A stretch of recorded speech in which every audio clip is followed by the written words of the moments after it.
Page number 69, Unit 3.4, The Two Gentlemen of Verona, Warming Up, Chit Chat.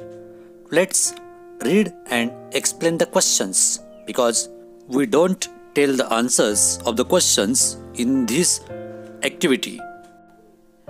Question number first, what is your favorite pastime?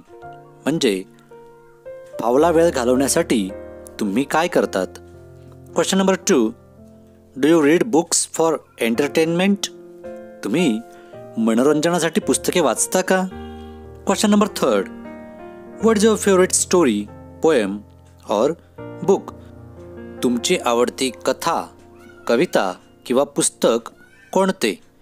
Question number 4, what role do books on the lives of great people play? थोर व्यक्तींच्या जीवनात पुस्तके कुठली भूमिका पार पाडतात किंवा कुठली भूमिका बजावतात? Question number 5, how can we decide if a story is average, good or excellent? आपण हे कसं काय ठरवतो की एखादी कथा सर्वसाधारण आहे, चांगली आहे की उत्तम आहे?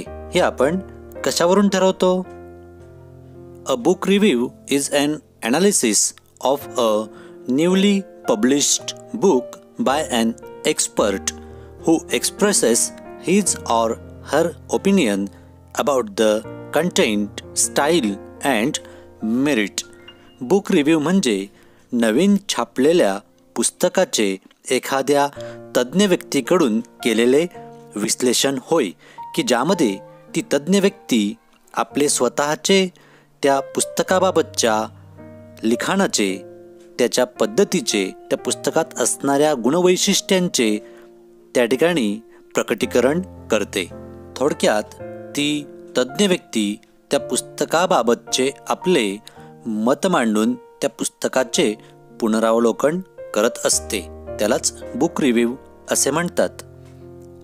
Book reviews are published in newspapers, magazines and are also available online.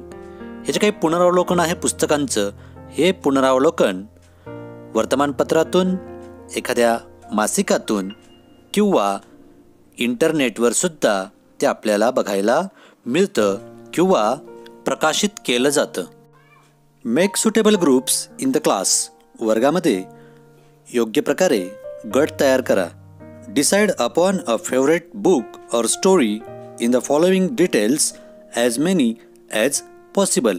खाली दिलेल्या मुद्द्यांवर जास्तीत जास्त माहिती जमा करा आणि लिहा. So these points are used to do the book review. म्हणजेच पुस्तकाचे पुनरावलोकन करण्यासाठी खालील मुद्द्यांचा वापर केला जातो आणि ते करून तुम्ही पुस्तकाचं पुनरावलोकन करू शकतात. काय मुद्दे आहेत ते? First, name of the book or story. त्या कथेचं किंवा पुस्तकाचं नाव. रायटर, त्या कथेचं लेखक कोण आहे ते लिहायचं. Some information about the writer, त्या लेखकाबद्दल जी काही माहिती असेल ती माहिती इथे लिहायची असते या मुद्द्यामध्ये. बॅकग्राऊंड ऑर सेटिंग म्हणजे दृश्य किंवा पार्श्वभूमी याबाबत आपल्याला सांगायचं असतं. मेन कॅरेक्टर, त्या कथेतलं किंवा पुस्तकातलं प्रमुख पात्र कोणतं आहे त्याबाबत थोडंसं वर्णन करायचं. Then central idea or summary of contents, त्या कथेबाबत किंवा पुस्तकाबाबत थोड्या सारांश रूपात मध्यवर्ती संकल्पना काय आहे त्या पुस्तकातली ती या ठिकाणी विशद करायची असते. Then style and language used, त्या पुस्तकामध्ये वापरली गेलेली भाषा आणि भाषाशैली कोणत्या प्रकारची आहे त्याबाबत या मुद्द्यामध्ये लिहावं लागतं.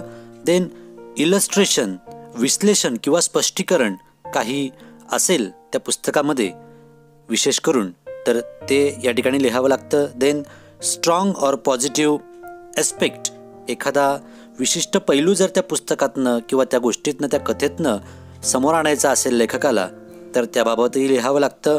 देन ड्रॉबॅक्स, त्या कथेमध्ये किंवा पुस्तकामध्ये काय ड्रॉबॅक्स आहेत, काय कमतरता आहेत, काय त्रुटी आहेत त्या आपल्याला लिहिताना किंवा वाचताना त्या वाचकाला, त्या एक्सपर्टला जाणवतात. त्याचा उल्लेख या मुद्द्यामध्ये करावा लागतो. And last is conclusion.